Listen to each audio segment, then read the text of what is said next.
Alright guys, welcome back. Turn 55.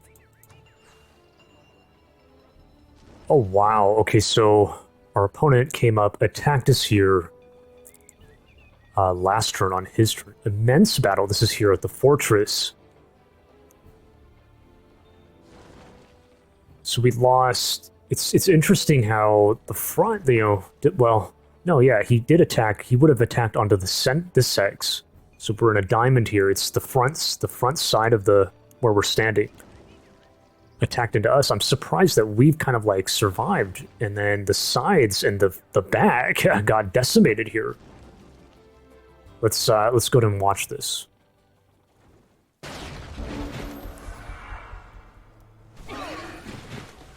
What was that? Wait a minute, this is not... Okay, wait. Should I restart? Let's kind of restart. Oh, okay. There's the Great Hailstorm. That's a secret spell, if you remember, that we obtained in the underground with Ellen. Okay. Arcane Binding. It's hard to see everybody, what's going on. Fairy Fire. Wait, what? Okay, so his sorcerer has taken control with Arcane Binding of the fairy. Fairy attacked us? Attacked our leader. Now wait a minute. Let me kind of pause for a sec. This is... How in the heck is this? Look how awkward the positioning, like what? This is where the front was, okay. I'm not going to restart the battle again, but I feel like maybe we kind of moved here, but this is... So this is where the Arcane Binding came from, by the way, but that's his leader. Weren't they in the back? Or he was in the back, and he's the one who attacked onto our leader. We'll have to like think about it, and you guys have the video. You guys can like go back. Okay, I won't keep like rewinding here.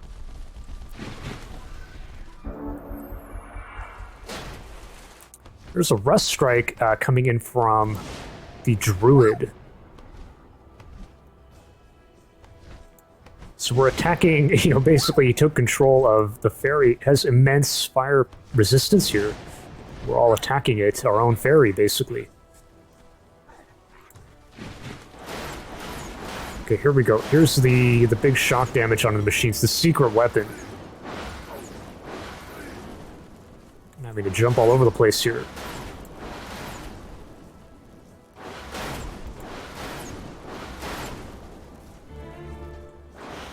There's a critical strike.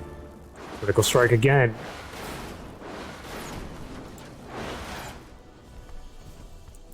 That was just an initiate. There's a chicken throw from our leader. Another critical strike. The fairy is just absorbing everything here.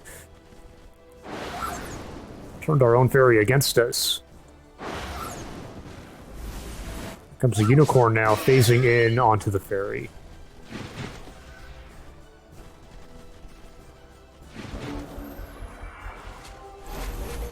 Instant Wrath, so his Theocrat, buffing this guy up. So they killed somebody here. Now we have Warrior's Honor. Who did they kill? Was that our leader? I'm not seeing our leader here. I think they took our leader out or something. Now they're starting to bust through the walls here. They've already... I think is that busted through? I can't. It's not telling me the numbers, guys. Can't like cover. Oh my goodness! And then these guys have their infantry. They have wall climbing. Here they come with the ladders. Another rust strike from our druid hero. Oh, massive critical strike. Another golem has fallen.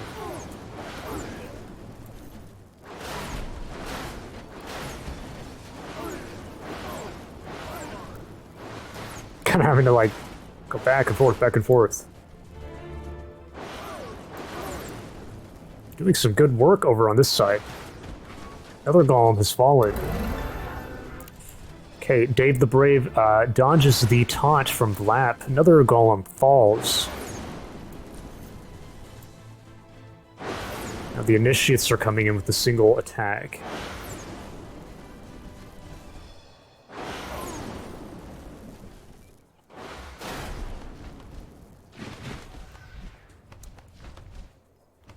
Sphinxes are flying off to this side.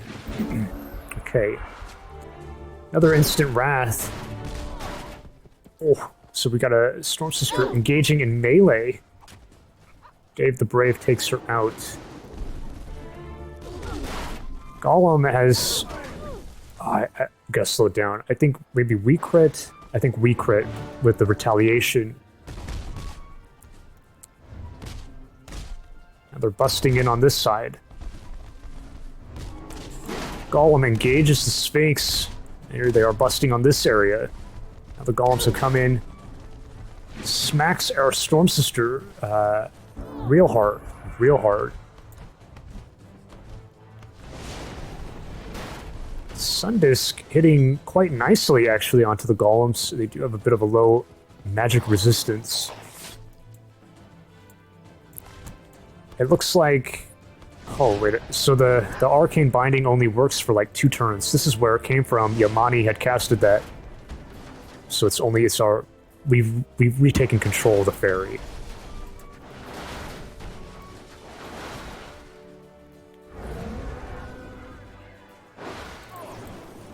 What is that? A throw curse? Or it sounded like curse? Oh, right. And remember, everyone under our opponent's command has a bomb squad. They explode on death.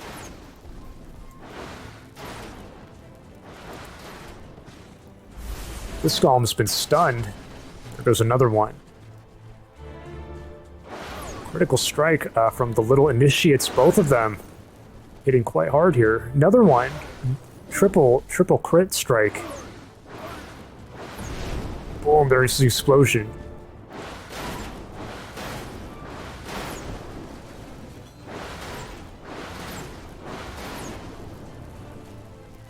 They busted through, but the lightning damage is still coming in real clutch here. Now we also have so the Hero Slayer appears to be functioning off of the lightning attack. That is some research we have from the Warlord tree.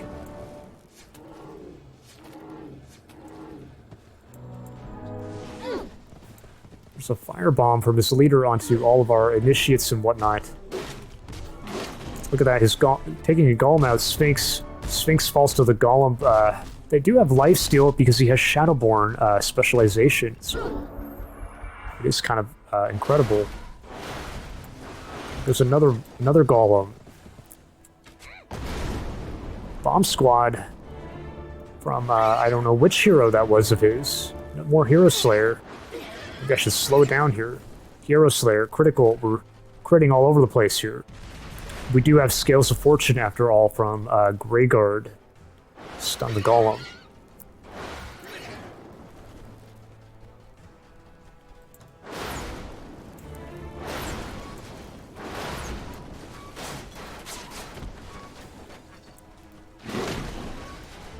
Armor piercing from Vlap using the Panther to pounce out. Man, that's kind of incredible, jumping off the wall like that.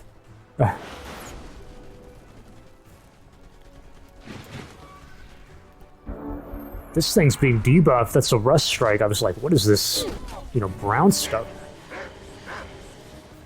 Spirit Ray onto Vlap. Converting. He converted our initiate there. Okay, Vlap engaging the golem in melee here.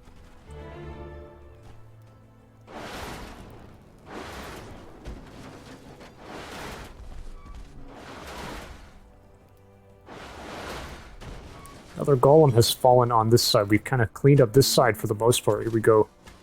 Longbow onto Araxi. And then his heroes are down here. They never busted through on this side. So his heroes are kind of just sitting out in the open here.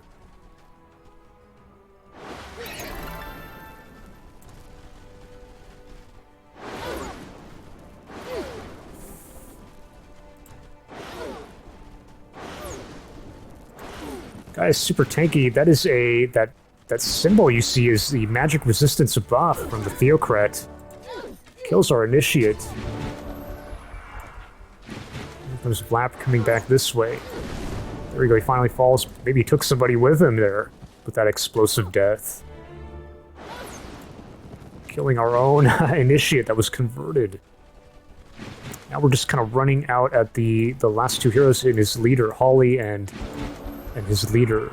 Holly makes the retreat. Yeah, we saw that on the combat screen. All the Hero Slayer onto his leader, and explosion nearly takes out our Unicorn Rider. Okay. Okay, and then after this battle, our opponent has surrendered. Let's. I also see he sent us a message here. Let's return to the map now. We have won the game. That was the last remaining player aside from us. Returning to the map to summarize the game. Let's open up his message. What did he send us here? GG, thank you for the game. Yes, it was a good game. Let's go ahead. This was an amazing battle. I mean, he did only attack us with, he had 3 stacks here. I'm actually, I'm a little surprised. Wait a minute. Maybe I should just open it up really quick. Where is that battle?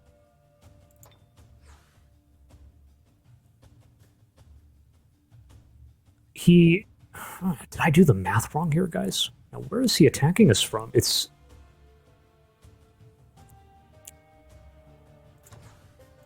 saying he attacked from here. Open again. How did he pull this off? So his heroes, okay. So notice his heroes and then the dwarf, these are dwarves, right? Firstborn. They position on the mountaintop here. So it's a little unnerving because I did the math wrong, guys. I thought he wasn't going to be able to do this, but he utilized the dwarves on mountaintop with the heroes, majority heroes. That's why, at the end there, we were running his heroes down. He never busted through the wall on that side. The Firstborn climbed the wall, but then the heroes are kind of like left outside at the end. But then the golems and everybody else positioned here and here. So, attacking 3 stacks into R4, it is kind of, it probably wasn't going to work given the secret weapon we had, which is the lightning, all this lightning damage. Anyways, let's clear through. This doesn't matter anymore. Let's get rid of all the events here. And let us summarize the game. Okay, so this game, we're playing Droar Akh'zahn, Tigran Warlord. We started here. This is our starting village, of Perusa. I remember we hired Vlap, which, who uses Saul the Goblin Rogue, took our Scrolls of Knowledge, right? And then we cleared the mana node here, I remember. The early game, we had a bit of a rough early game. I remember we cleared the mine here. I think we did a quest at one point. This is our neighbor of Sekemket.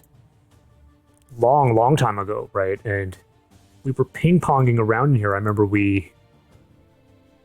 I don't know how it went. We ping-ponged like so many times because, we don't have healing.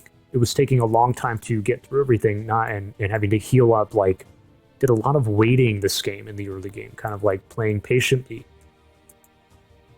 This we didn't do for a long time. We had to come back much later. At one point, I remember we had gone with our main army, with the starting army, Vlap and our leader, and building up, going this way. We skipped all of this. This was, in fact, we settled this ourselves, okay? This was all Frontier. We ended up clearing maybe the... I don't remember how we did it. Maybe the creation node. We didn't do everything. We certainly skipped this. And we ended up going this way, kind of scouting. I think we took an Eldritch Pit out, maybe? There was a bit of a spawner back here. We actually went all the way over here and kind of like took a little snack break, had a little picnic at the melons. So we like were eating melons and then we healing up and then coming all the way back. Kind of interesting like movement from us. Then we ended up taking the library on our way back, crystal tree on our way back. During all that time at the melons, we're like reinforcing, right? Then we took here. Then around this time, I remember this player, the human rogue, K10 Sarge. He met us. Okay, so he had gotten a crow in over here down the river, spotted us here. You know what we were up to. And then eventually that crow made its way here, and then we ended up catching it out. But anyways, from the crystal tree, we came back. We cleared here. We did a quest. At this time, we had absorbed our neighbor, so we never attacked them. We went peaceful route, vassalization, right? And we came out this way. At this point, we may have cleared the mine. It was. I don't remember at all, guys. It was a lot of like ping ponging. We had to like skip things over, and it is kind of the right way to play when you don't have healing like that. So, taking it slow. Eventually, we did the trading post and cleared a necro circle. This is all the develop, and came back through here. This is where we did a split. Okay, so we sent Droar and Vlap this way with a builder. We were building a road, and then we had split off a new hero that we had hired, which was Jeddah Lee. She's in the underground right now, a goblin warlord.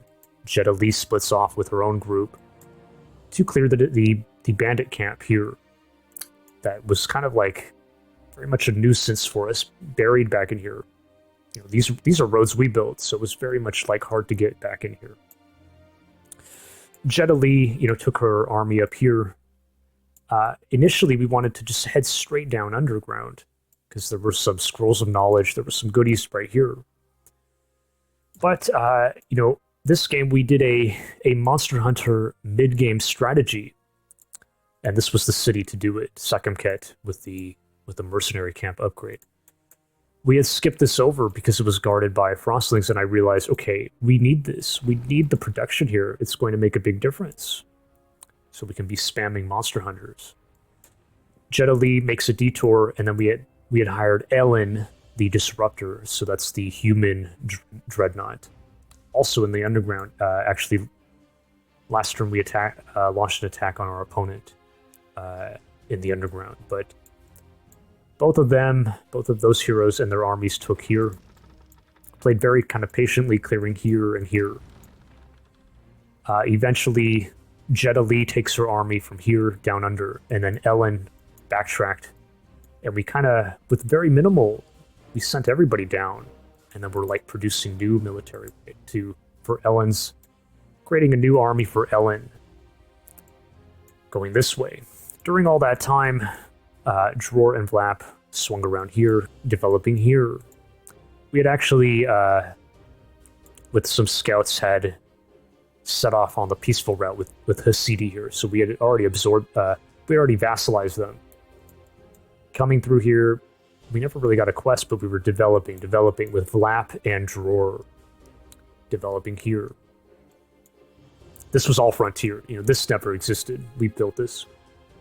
Droar and Vlap ended up going this way, clearing, we cleared the watchtower, going down here. This is the roads we built, and then we came here. This is where the game starts getting interesting because, by the way, there's one thing I missed, guys, which is back here. This is around, I don't know, maybe when we were just clearing the crystal tree, kind of this point. The last player, this was, I'm trying to remember his name. I don't remember his name, but basically he had restarted his turn. This was on turn 13, 14. I tried to give him a chance to like rectify it, right? With the Iron Man mode and what we do, but he ended up just leaving of his own accord. He just left the game. So this became an AI Emperor around turn like 15. Anyways, Droar and Vlap, once they had gotten here, what was so interesting about it is This player, K10 Sarge, the human rogue, had actually sent, we had spotted with a scout, had sent an army all the way through here. This was all unexplored. It was complete darkness here. We had no idea, but we spotted him here. And he had launched an attack on this player, the AI Emperor. It is, in a lot of ways, a smart way to play, right? The AI kind of becomes the weakest link, sort of. You can kind of exploit that. So I remember he launched an attack here. This is not the... Well, I mean, it actually could have been the Throne City. I don't really know. Later on, this became the Throne City of the AI, but maybe the AI migrated the throne. Certainly could have, but he took here. And that's all we knew when we had just gotten down to here. Anyways, the AI was kind of dumb and had absorbed. You know, this was a vassal, and then it just absorbed it, and we're like, okay, I think and then we just took it with ease. We just took the fairy dwelling here and vassalized. Droar and Velap made their way this way. This is the road, clearing like brigand hideout. We took the shrine here, took the buff, and then came here with the builder. And we saw, we saw the fight here. We saw the fort go up. It was all very much unknown. And anyways, we came here, we built a bridge and kind of stayed out of sight and then launched an attack here. But it was very like undefended, or very lowly defended. Took it with ease. Came and took this fort with ease. And around this time, what happened was this player was in the void. We have not a clue what happened exactly, but I'm guessing he had gotten into a scuffle with the AI. And the AI actually killed him, took his army out, and he was in the void. This city was... he may have even evacuated the city. He may have seen us coming. I think it was undefended. So we gained a foothold in this region, Droar and Vlap, sitting here. And eventually we went up. This was a fortress. Who knows who built this one? Okay, and we took here... And this is where we left off. Droar and Vlap, this is the end of their story for a much of the game, for like the next 10 to 20 turns in that range. We were just camping here. Took up residence here at Fort Descheval because the AI was very, very heavily defended here at loss for us. And we only had, at that time, we only had one stack down here. We still had regrowth, but it was just, the AI had like 4 stacks here, and all the heroes and everything, so we just kind of sat.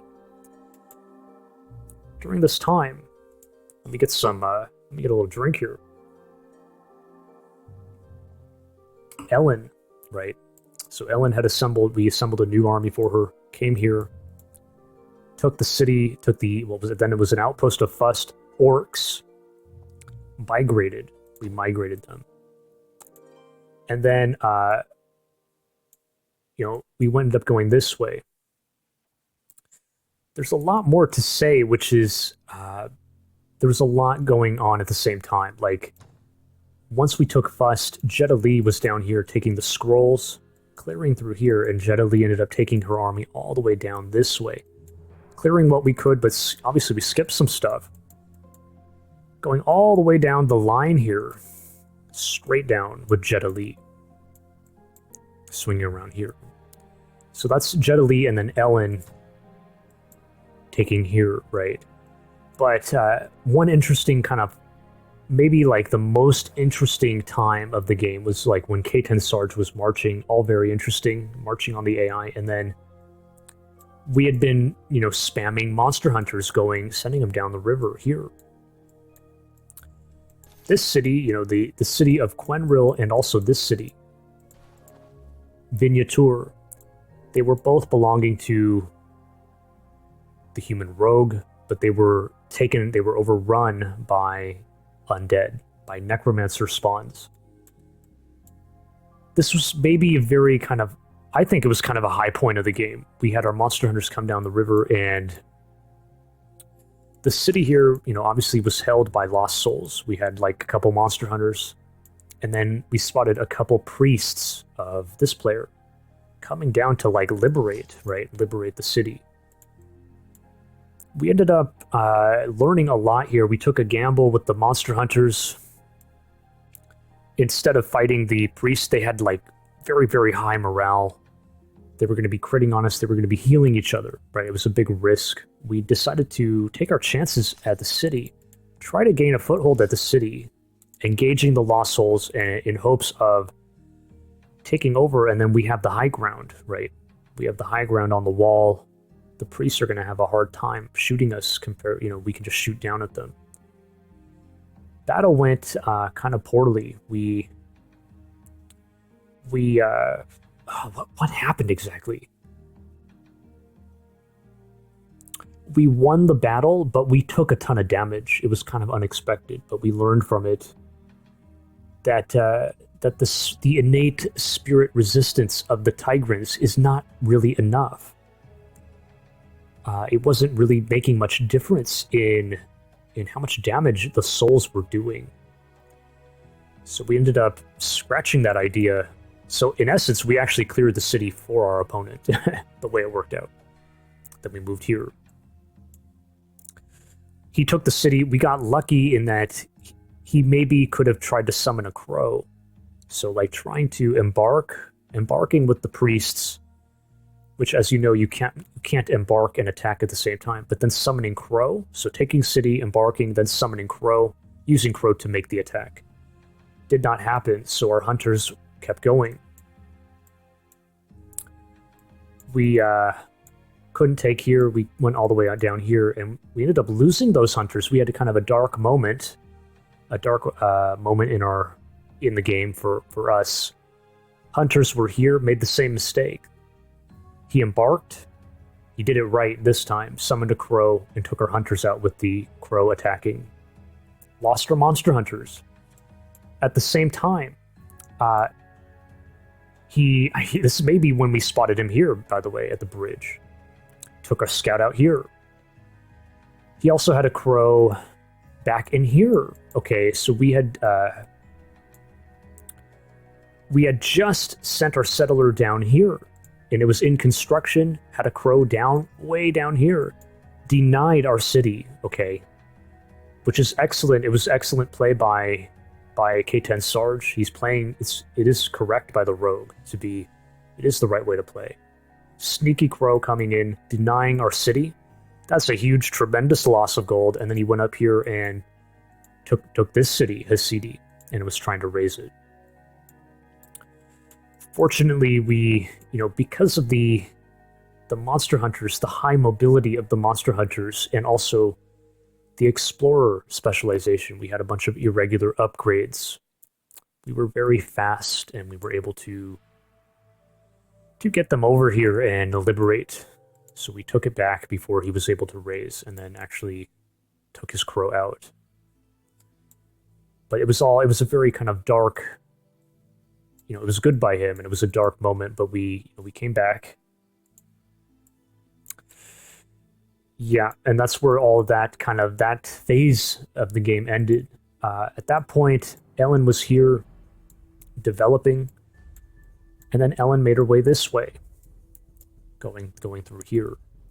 We had hired another hero who made his way out solo, and then joined up with Ellen's forces, and we started building up a group of monster hunters and whatever we could muster.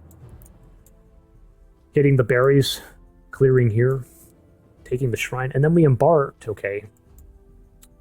Kurdachi and Ellen embark. We cross. He evacuated this city, lost for us. Quenril. And then we took the city here, gaining a foothold here. During all this time, his leader was in the void, and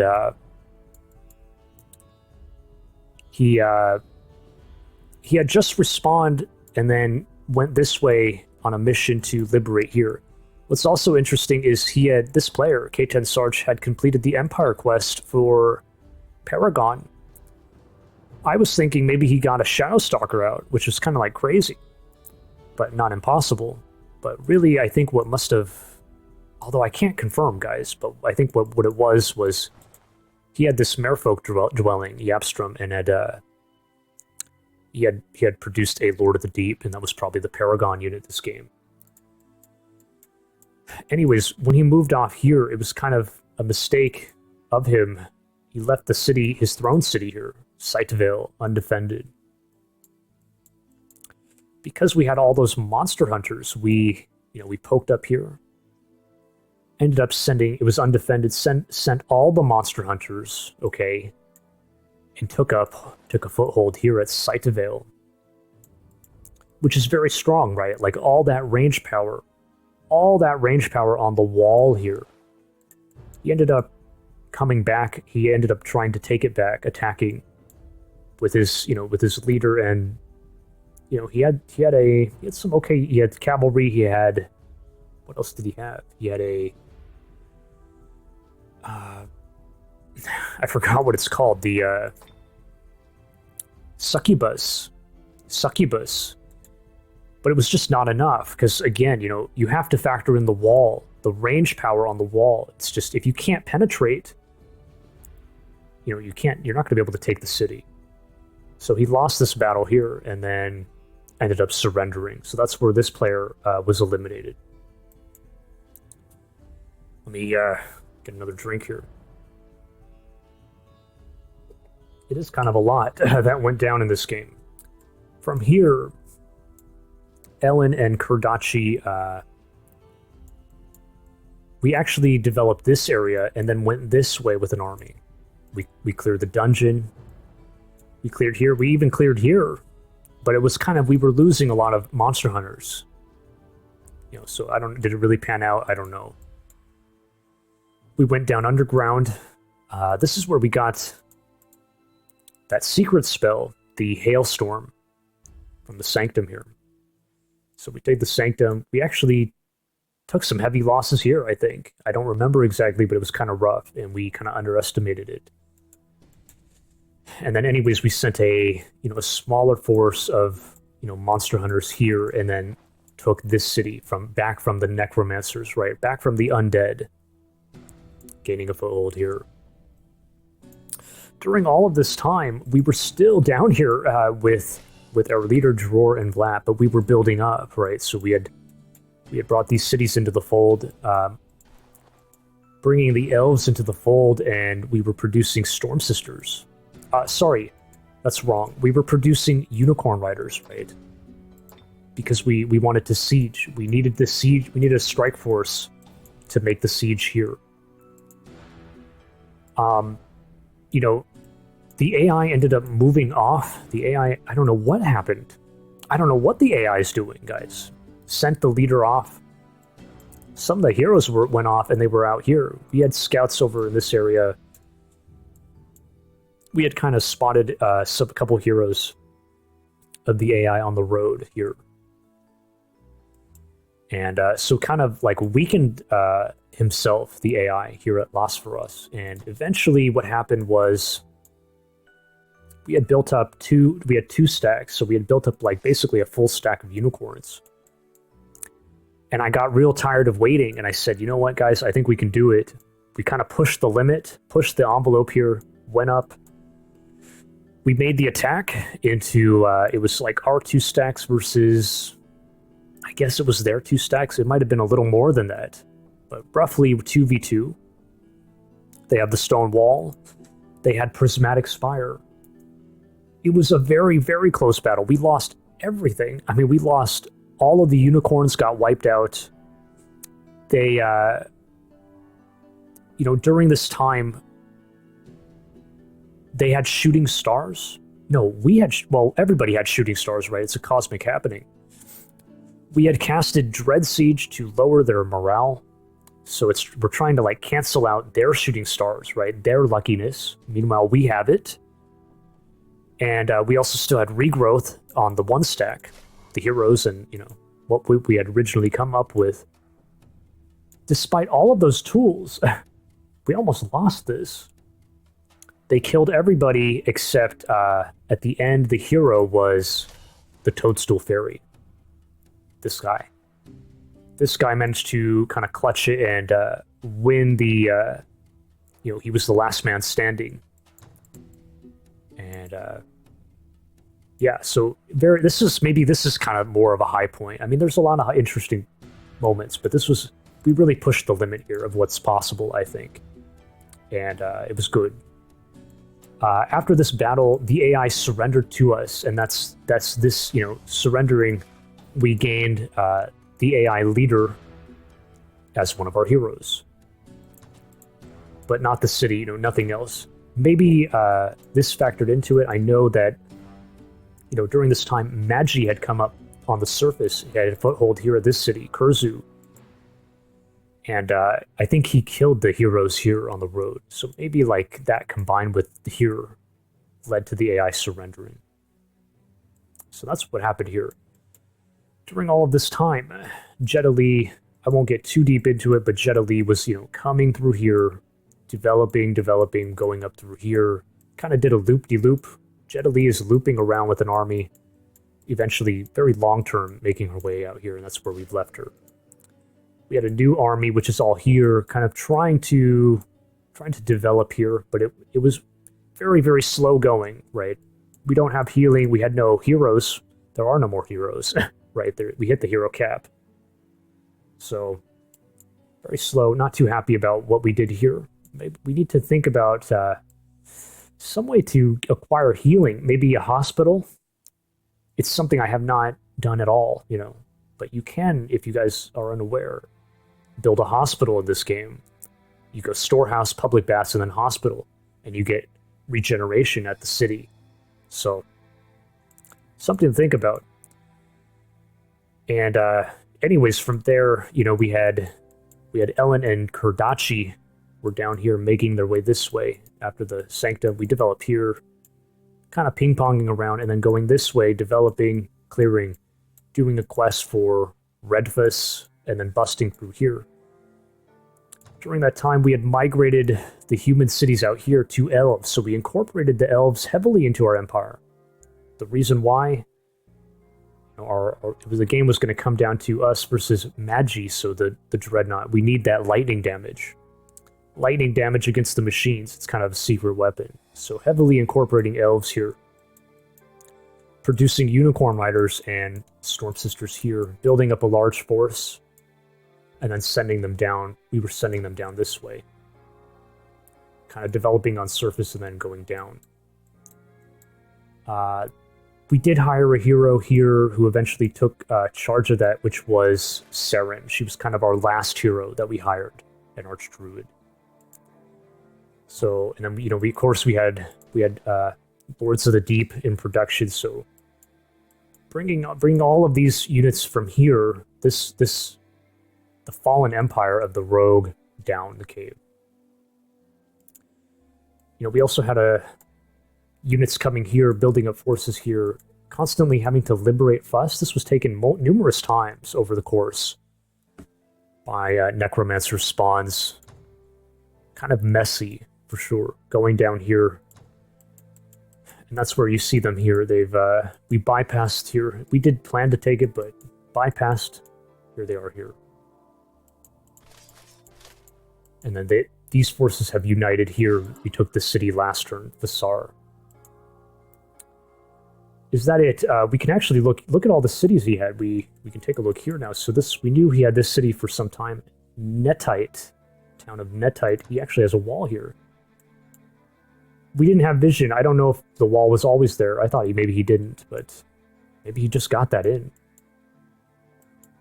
It looks kind of undefended. This may be part of the reason why he forced the fight down there at the fort that we just watched. We can see how this is minimally defended. What about here? This looks like maybe it was his throne. You see the item sack. That's probably his it's probably his throne city. Items that his leader had. So Dolsmere was the throne.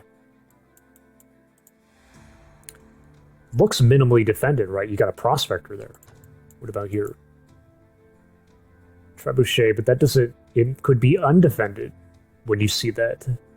It may just be undefended. Delafbor City. He has a city back in here. A village of Adamast. Also minimally defended. This is not defended at all. Metropolis of Zwag. It was Zwag, that's a goblin name, was migrated to dwarves. And he had a fairy dwelling here. Valise. Valise. So maybe he did, in fact, have this tower. It's hard to say. There's, you know, it looks like minimal defenses, but he could have moved everybody off. Maybe he has more than we thought, and they're moving, but for whatever reason... Oh, I'm blind, guys. He has this. This is maybe why he surrendered. He just forced the fight and then surrendered, because he saw everything we had here. He saw all these heroes, the Lord of the Deep, everything we have here. It's a lot. So...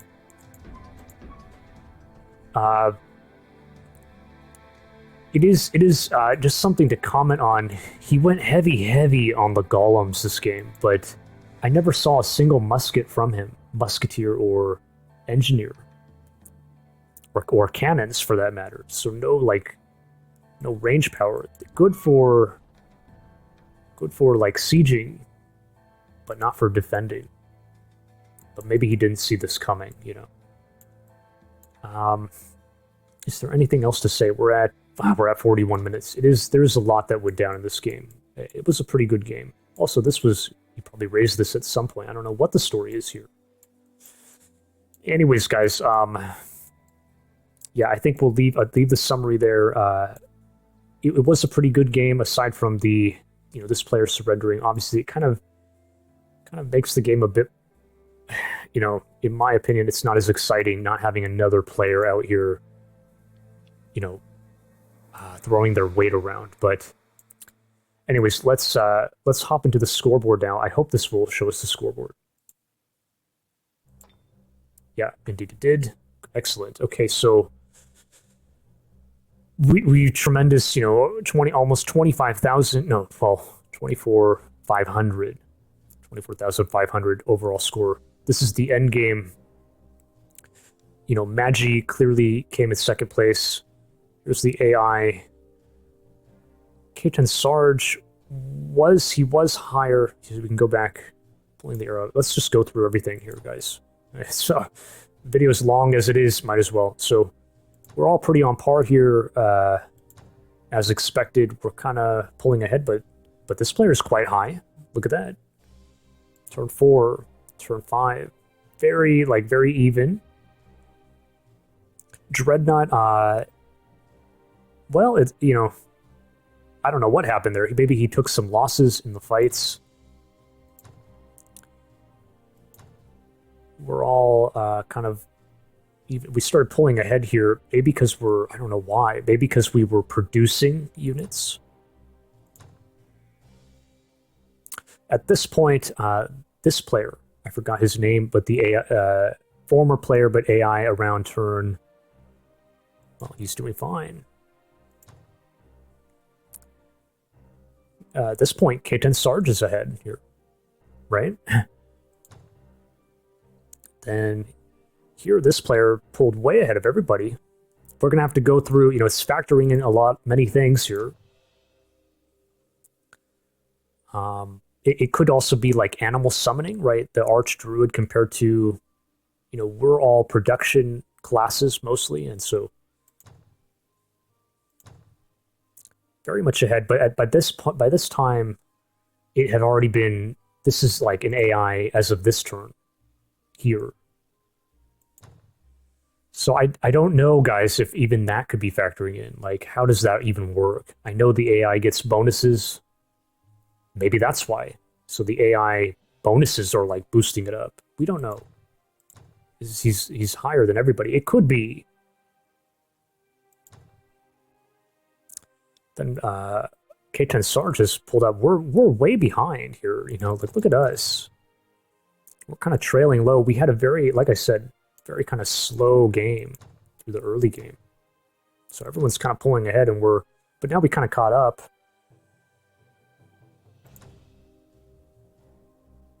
The AI, and then the AI...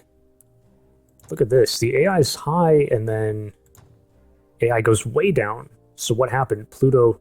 This could be the time when K10 Sarge is down here, taking this city, Vernimaton. And let's see, we're close behind. Pluto is in the head. K10 Sarge, sorry, is ahead here, ahead of everybody. And we're trailing behind. Still ahead. Still trailing behind. You know, he's ahead here all through here, and we're just kind of trailing closely behind. This is where you see that Madgi, so the Dreadnought, is pulling out ahead of the AI at this point. And then this is where we start kind of pulling ahead here.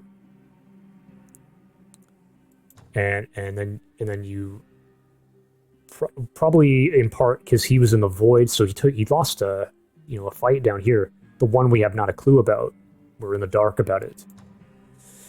And then he ends up surrendering here because we launched an attack on his empire, and then we pull way ahead because probably a domain score, right? We're expanding, taking over the fallen empire, and we also taking over here. So we start kind of skyrocketing here. Madgi is still pulling ahead of the AI here, but we're skyrocketing. And then here, we start really kind of skyrocketing. What's going on here? Forged an alliance with Rosewood. Well, we start vassalizing other independent cities, it looks like, and maybe that's factoring in. And here's where the AI surrenders to us. We took the fight here at Las Veras. This is the kind of amazing, kind of pushing the limits of what's possible with that. And surrenders. So then we're expanding by that way, right? Boom, skyrocketing. And the Dreadnought is also kind of skyrocketing down here in his own way. And then here's the final battle, what we just witnessed. Let's kind of quickly go through the rest. Knowledge score. The AI is pulling ahead of everybody. Kind of makes sense. I mean, elves, they have a higher innate knowledge score at their cities, like knowledge income, and then also the druid has, I don't know what it's called, animistic something, they get research, I think, for all the sites in their domain. So getting a lot of pulling out ahead in knowledge ahead of everybody. Virtually the whole game until we start skyrocketing at the end there. Happiness score. Well, we're not down too much this game. Look at our line. We're quite even and above. Everyone's quite above here in terms of we're all pretty happy this game, I guess. AI goes way down here. This is the downfall of K10 Sarge, and then we also kind of went down here too. Not sure what's going on there. But anyways, and then you got military score, okay.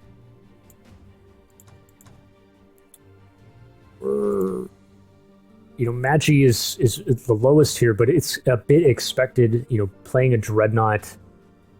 Dreadnought is more of a late game powerhouse, I think, so kind of a rolling slow to start. Kind of makes sense. We're all kind of ahead. We're producing a lot, I think, maybe keeping people alive also. That can factor in. We're just staying alive. We played very patiently. The AI is kind of maybe animal summoning, going up. We took some losses here, apparently. AI pulls ahead for some time there. Maybe the animal summoning. Then we start kind of not skyrocketing, but we've pulled out ahead of everybody for quite a long time here. We were producing new armies, it's true. It's nice, steady kind of growth, and then also the Dreadnought. You saw all the golems he had, so producing a heavy golems, right? So steady, production of golems. And we skyrocketed here. This is maybe where, we're doing unicorns, and then also we're doing unicorns and storm sisters here in the south and north simultaneously. That's we're doing 5+ units, more than that, guys, almost 10 units per turn here. So we're just skyrocketing. And then domain score, the last score. The domain score. Look at the purple line there. K10 Sarge. It is kind of expected of the rogue, so we're all pretty even. K10 Sarge pulls ahead. Maybe he's like vassalizing, right? It is the power of the rogue. Then goes down.